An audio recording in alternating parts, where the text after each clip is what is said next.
Guys, article 370 पर सबसे बड़ा फैसला। जी हां, आप लोग बिल्कुल सुन रहे हैं कि अनुच्छेद 370 के विवाद पर पूर्ण विराम लग चुका है।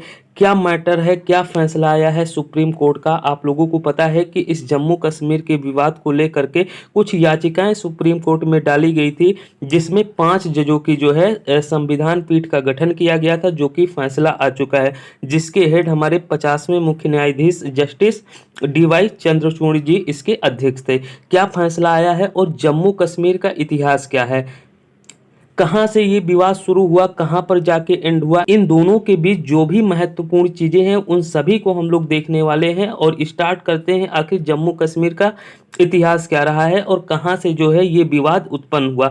तो देखिए फ्रेंड, मैं आपको फिर बता दूं, इस पे जो है फैसला आ चुका है और जो है इस मुद्दे पर पूर्ण विराम लग चुका है। रहिए वीडियो के लास्ट तक, और अभी तक आप लोगों ने चैनल को सब्सक्राइब नहीं किया है तो आपसे रिक्वेस्ट है, आप लोग जो है चैनल को सब्सक्राइब कर लीजिए और ऐसे ही इंपॉर्टेंट वीडियो आपको देखने को मिलेगी। तो आइए हम लोग शुरू करते हैं। तो गाइस, देखते हैं आखिर ये विवाद सुप्रीम कोर्ट तक गया कैसे।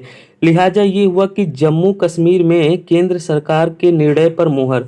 तो आपको पता है कि 2019 में जो केंद्र सरकार ने एक निर्णय सुनाया था, जिसमें आर्टिकल 35 को पूरी तरह से समाप्त कर दिया गया था और आर्टिकल जो है 370 में कुछ मॉडिफाई किए गए थे।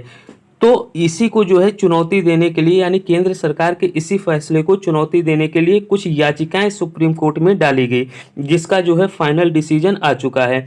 और सुप्रीम कोर्ट ने ये भी आदेश दिया है कि अब जम्मू कश्मीर में 30 सितंबर यानी 30 सितंबर 2024 तक चुनाव भी करवाए जाए, क्योंकि 2019 में जो है इस जम्मू कश्मीर को तोड़ करके 2 यूनियन टेरिटरी यानी केंद्र शासित प्रदेश बनाया गया था और ये भी कहा गया था कि यहाँ पर विधानसभा की सीटें होंगी।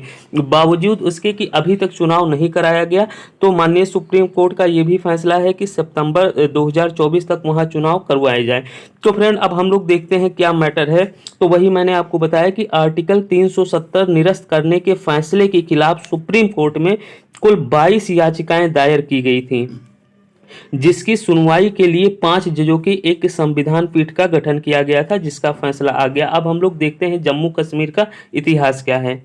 तो गाइज, बात है 1947 का। 1947 में 2 स्वतंत्र देश का जन्म होता है, यानी 14 अगस्त 1947 को पाकिस्तान आज़ाद होता है और 15 अगस्त 1947 को जो है भारत आज़ाद होता है। अब फ्रेंड, उसके बाद जितने भी स्टेट थे सबके सामने जो है ये प्रस्ताव रखा गया कि या तो वो पाकिस्तान में शामिल हों या फिर वो क्या हो, भारत में शामिल हो। तो हालांकि उसका जो है एकीकरण किया गया, यानी भारत का एकीकरण किया गया सरदार वल्लभ भाई पटेल के द्वारा, जिसमें से 3 रियासत थी, हैदराबाद, जूनागढ़ और जम्मू कश्मीर। ये लोग चाहते थे कि हम अपना जो है, हम किसी में ना भारत में मिलेंगे ना पाकिस्तान में मिलेंगे, हम स्वतंत्र रूप से जो है अपना अलग अलग रहेंगे। तो हालांकि हैदराबाद और जूनागढ़ को जनमत संग्रह और सैन्य प्रशासन के आधार पर वल्लभ भाई पटेल जी द्वारा इसको भारत में मिला लिया गया। बाकी जो जम्मू कश्मीर बच गया, ये अपनी स्वतंत्र स्थिति को बरकरार रखने के लिए ना तो यह भारत में मिला और ना ही यह पाकिस्तान में मिला। अब होता क्या है कि जम्मू कश्मीर ना तो भारत में होना चाहता था और ना ही पाकिस्तान में, बल्कि यह जो है अपना स्वतंत्र रूप से रहना चाह रहा था। लिहाजा क्या हुआ, कुछ समय बाद पाकिस्तान कबीलियाई ने अटैक कर दिया और उस समय जो है जम्मू कश्मीर के जो किंग थे वो हरी सिंह थे। तो गाइस, जब पाकिस्तान कबीलाइयों का अटैक होता है तो हरी सिंह के सामने बिल्कुल स्थिति विपरीत हो जाती है और ये कहीं ना कहीं उसको संभाल नहीं पाते हैं, इसलिए भारत से सैन्य प्रशासन के लिए मदद मांगते हैं। तब जो है गवर्नमेंट ऑफ इंडिया ये कहती है, ठीक है, हम आपका जो है हेल्प करेंगे, उससे पहले आप जो है इस विलय पत्र पर साइन करिए। और हरी सिंह के आगे और कुछ भी कोई रास्ता नहीं था और उनको मजबूरन इस विलय पत्र पर जो है साइन करना पड़ा। उसके बाद जो है गवर्नमेंट ऑफ इंडिया ने जो है इनकी पूरी तरह से हेल्प की और ये जो साइन हुआ था वो 26 अक्टूबर 1947 को हुआ था और उस समय हमारे यहाँ के जो वायसराय थे वो माउंटबेटन थे और इसको जो है उन्होंने स्वीकार कर दिया। और विलय पत्र जब हुआ तो उसमें कहा गया कि जम्मू कश्मीर जो है भारत का अभिन्न अंग बन चुका है, यानी उसी दिन से जम्मू कश्मीर जो है भारत का अभिन्न अंग हो चुका है। अब बात करते हैं तो 1949 में जो है आर्टिकल 370 में एक प्रावधान किया जाता है जो कि जम्मू कश्मीर के विशेष प्रावधान की बात की गई आर्टिकल 370 में, या यूं कह सकते हैं कि जम्मू कश्मीर वालों के लिए जो आर्टिकल 370 है उनका ये अपना एक संविधान है। और जस्ट इसके 5 साल बाद जो है आर्टिकल 35A जो है बनाया जाता है, जिसमें ये कहा जाता है कि आखिर जम्मू कश्मीर का अस्थायी निवासी कौन होगा। तो ये जो है आर्टिकल 335 और 370 में ये सारे प्रावधान किए गए हैं। जब विलय पत्र पर साइन हो गया तो गवर्नमेंट ऑफ इंडिया ने अपनी जो है सैन्य मदद जो है जम्मू कश्मीर को प्रोवाइड की और जो है जम्मू कश्मीर का हेल्प किया। लेकिन जो है पाकिस्तानी आक्रमणकारियों ने जहां तक जो है कब्जा कर लिया था और यहीं से मैटर जो है यूएनओ में चला गया, तब से लेकर के आज तक जो है ये विवाद का विषय बना हुआ है। तो हम लोग बात करते हैं क्या हुआ 2019 में। कुछ जो है जो हमारे राष्ट्रपति थे रामनाथ कोविंद जी के द्वारा 3 आदेश जारी किए जाते हैं। समय था 2019 का। तो वहां आप देखेंगे 5 अगस्त और 6 अगस्त और 9 अगस्त को ये जो है 3 आदेश आते हैं, जिसमें ये कहा जाता है कि अब जो है आर्टिकल 35A को पूरी तरह से समाप्त कर दिया गया है। और आर्टिकल 370 को इसको तो समाप्त तो नहीं किया गया था, लेकिन इसमें बहुत सारा कुछ मॉडिफाई किया गया था। और इसमें यह कहा गया था कि देखिए भारतीय संविधान के सभी आर्टिकल जम्मू कश्मीर पर वैसे ही लागू होंगे जैसे कि अन्य राज्यों पर लागू होते हैं, क्योंकि जम्मू कश्मीर के जो महाराजा हरि सिंह थे उन्होंने जब विलय पत्र पर साइन किया तो वहीं से जो है उसका कोई आंतरिक संप्रभुता नहीं रह गई है, इसलिए वो भारत का अभिन्न अंग हो चुका है। तो इसलिए जो एक भारत है, एक संविधान है और एक राष्ट्र ध्वज है, तो उसी तरह से जो है अलग कोई संविधान नहीं होगा जम्मू कश्मीर का, क्योंकि जम्मू कश्मीर क्या है, भारत का एक अभिन्न अंग है। तो ये जो है इसमें कुछ संशोधन किए गए। और जो है 2019 में जो है जम्मू कश्मीर जो कि एक राज्य था उसको 2 यूनियन टेरिटरी या 2 जो है केंद्र शासित प्रदेशों में विभाजित किया गया, जम्मू कश्मीर और लद्दाख। हमारे जो चीफ जस्टिस ऑफ इंडिया हैं उन्होंने ये कहा है कि आखिर तो जम्मू कश्मीर की कोई आंतरिक संप्रभुता तो है नहीं, क्योंकि उन्होंने क्या किया है, विलय पत्र में साइन किया है और इस लिहाजे से अब जम्मू कश्मीर भारत का एक अभिन्न अंग बन चुका है।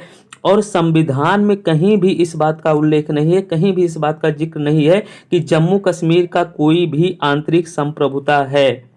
और इनका जो है एक बहुत ही फेमस एक जो है स्टेटमेंट है, इन्होंने जो अपना स्टेटमेंट दिया वो बहुत ही जो है काबिले तारीफ है। एक देश एक संविधान एक ध्वज। जब एक देश है यानी भारत जैसा एक ही देश है, वहाँ एक ही संविधान है, एक ही ध्वज है, तो ऐसे उसी देश में 2 संविधान कैसे हो सकते हैं। जो आर्टिकल 370 ये है, जो आर्टिकल 370 है वो बिल्कुल जम्मू कश्मीर का एक अपना एक संविधान की तरह है। और ये बयान जो है जस्टिस DY चंद्रचूड़ जी ने दिया है। देखिए निर्णय क्या आया है, इस पे क्या क्या निर्णय दिए गए हैं सुप्रीम कोर्ट के द्वारा। तो आप देखेंगे पहला ये हुआ है कि भाई देखिए जम्मू कश्मीर की आंतरिक संप्रभुता है नहीं, इसलिए जम्मू एंड कश्मीर भारत का अभिन्न अंग है और ये ऐसा आर्टिकल 1 में बताया गया है। दूसरा ये है कि राष्ट्रपति द्वारा दिया गया आदेश जो 2019 में जो रामनाथ कोविंद जी द्वारा जो 3 आदेश दिए गए थे वो बिल्कुल संविधान के दायरे में रह के आदेश दिए गए हैं और कहीं भी संविधान का अतिक्रमण नहीं हुआ है। 2019 में जम्मू कश्मीर में राष्ट्रपति शासन था और आप ये भी देखेंगे उस टाइम जब किसी भी स्टेट में जब राष्ट्रपति शासन लगता है तो संपूर्ण शक्तियां जो है प्रशासन की वो राष्ट्रपति के हाथ में चली जाती हैं और उस समय जो भी अध्यादेश पास होता है वो विधि रूप से मान्य होता है। तीसरा आदेश ये है कि आर्टिकल 370 जो ये आर्टिकल 370 था ये अस्थायी था और संक्रमणकालीन था, विशेष प्रावधान था, ये कोई परमानेंट नहीं था, तो इसको जब चाहे तब समाप्त किया जा सकता है।